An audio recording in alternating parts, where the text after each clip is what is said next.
Deux âmes solitaires, séparées par le bois, par la peur, par le silence.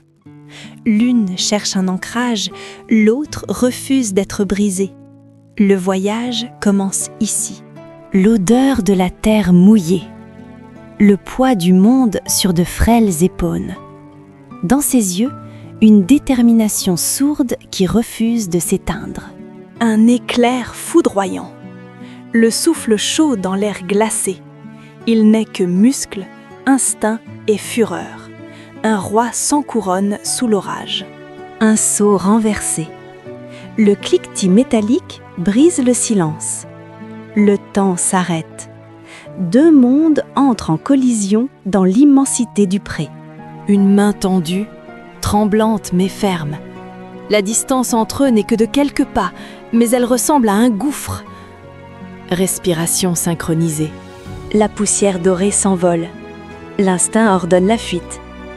Elle ne le poursuit pas. Elle sait que la confiance ne s'attrape pas au lasso. Le parfum sucré du matin.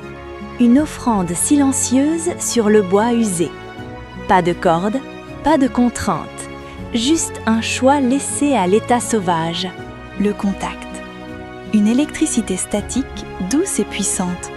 Sous ses doigts, le frisson d'un muscle puissant qui, pour la première fois, accepte la caresse. Un bruit sec. La panique aveugle. La mémoire des anciennes blessures refait surface, brisant la fragile alliance. Le goût amer de la poussière. Le ciel se déchire. La terre se transforme en piège de boue et d'eau. La nature réclame sa bête. La terreur hurle dans l'orage. L'odeur du fer et de la pluie froide. Ses muscles brûlent. Elle plonge dans les ténèbres, refusant de laisser la tempête engloutir son ami. L'épuisement. Puis l'abandon. Une tête lourde qui vient chercher refuge sur une épaule fragile. Dans le chaos de l'orage, ils deviennent l'encre de l'autre. L'aube nouvelle. La vapeur s'élève des corps meurtris. Chaque coup de brosse efface les restes de la tempête. Le silence n'est plus lourd, il est paisible. Plus de cordes, plus de doute. Deux cœurs battant au même rythme effréné. Le vent dans les cheveux, la puissance pure sous elle, la liberté absolue. Ce qui était brisé est guéri.